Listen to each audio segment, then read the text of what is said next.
Hello, and this is Storytime with Elvin. Today we are reading Hercules, a retelling by Shannon Eric Benson, and illustrated by Andy Kun.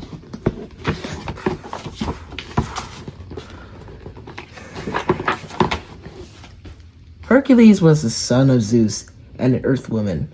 From an early age, he was incredibly strong. Zeus's wife, Hera, hated Hercules and used her powers to make him go insane.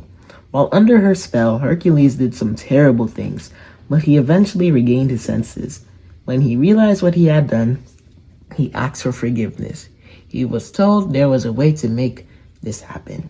In Mycenae, Hercules was forced to serve King Euphrates. The king assigned the mighty warrior 10 labors. The tasks were so difficult, they seemed impossible. First, Hercules set out to best the Nemean lion. This beast terrorized the hills around Nemea. No arrow could pierce his hide. Hercules would have to find some other way to beat the lion.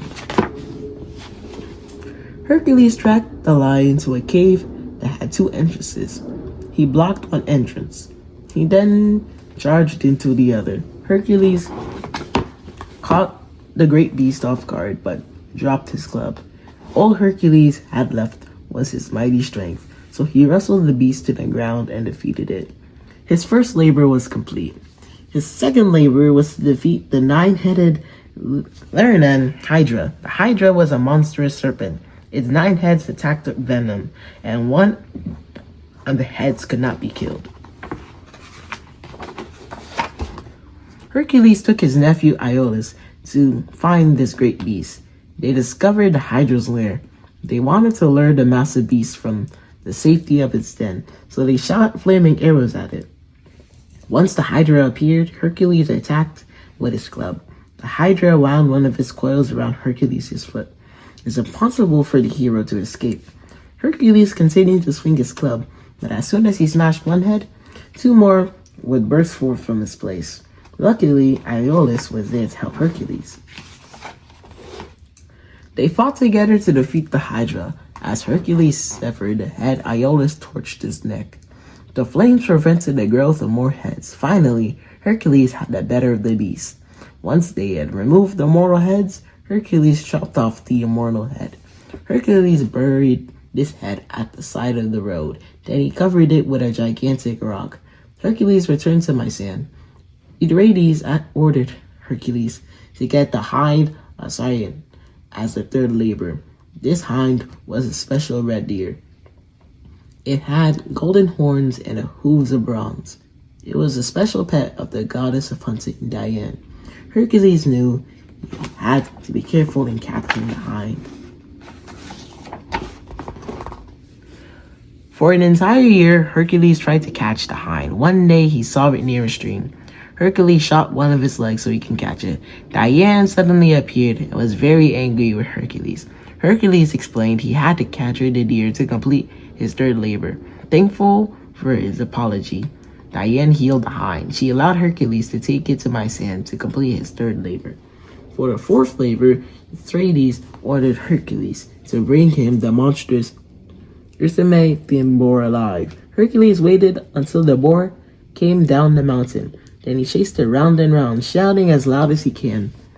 The boar became worn out from all the running, so Hercules trapped it in a net and carried it all the way to Mycenae. He had completed his 4th labor.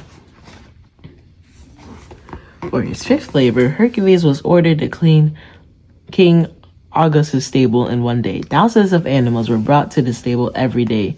The shepherds knew no man who could shovel them all clean, but Hercules had a plan. He tore a huge opening into each wall of the cattle yard. He dug wide trenches to 2 rivers that flow nearby. The rivers rushed through the stables, flushing them out. Hercules had surprised everyone and finished his 5th labor. For his 6th labor, Hercules was to drive away a flock of giant man-eating birds. Hercules knew he couldn't fight thousands of birds, so he brought a bronze noise-making clappers. Hercules used all of his mighty strength and clapped the clappers together. The noise was so loud it made the birds scared of men. They flew far away from humankind, never to return. The seventh labor was easy for Hercules. Hercules was to go to Crete and wrestle the Cretan bull. This bull had run down many men who tried to wrestle it. Hercules got to Crete. He easily wrestled the bull to the ground. Then he took it back to King Euphrates as a gift. Hercules needed a more difficult challenge. So he sent Hercules after a man-eating horses, Diomedes, as his eighth labor. Hercules brought his mighty club and fought with the man-eaters for 3 days. Eventually, he defeated the Diomedian horses. After his victory, Hercules put an iron bit in the mouth of each horse. He harnessed them to a chariot and drove them all the way back to Mycenae. This proved that he completed his eighth labor. For the ninth labor, Euphrates ordered Hercules to bring him the belt of Hypothle. Hypothle was the queen of the tribe of warrior women known as the Amazons. The belt was a gift from the god of war Ares. During the voyage to the Amazon islands, Hercules made a plan. Rather than trying to fight the Amazons, Hercules asked Hypophyte if he can borrow the belt. Hypophyte wanted to help the hero and agreed to loan it to him. The goddess Hera was secretly watching nearby. Hera did not want Hercules to succeed in one more labor. Hera played a trick on the Amazons and Hercules. This trick got both sides to fight each other. The battle lasted many nights. Hercules and his crew finally managed to flee the island with Hypothetes' belt. Hercules had completed his ninth labor. For his final labor, Euphrates ordered Hercules to bring him the cattle of the monster Geron. Geron had 3 heads and 6 set of legs, all joined at his waist. On his island, Geron kept a herd of red cattle. The herd was guarded by Orpheus, a giant 2-headed hound.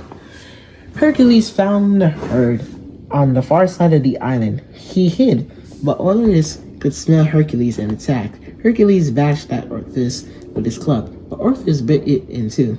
Hercules pounded with his fist, but seemed to do nothing. Finally, Hercules overpowered the mighty guard dog. Hercules and his men quickly gathered up the herd. Hercules had almost escaped with the cattle when Geron attacked. Hercules fought with the hideous beast. Meanwhile, his men loaded the last of the cattle on board their ship. With the cattle were loaded, Hercules ordered his men to set sail. Chiron and Hercules traded mighty blows at ship got farther from the sea. Hercules summoned all his strength he had left. Finally, he defeated the mighty Chiron with a blow. He then jumped into the ocean and swam as hard as he could. Hercules was happy to have finished the 10th and final labor.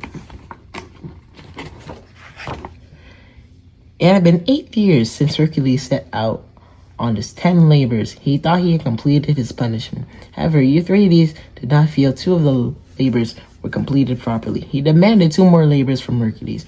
Hercules was angry, but he agreed to finish his punishments. Euphrates next commanded Hercules to bring him Zeus's golden apples. Hera had given these apples to Zeus as a wedding gift.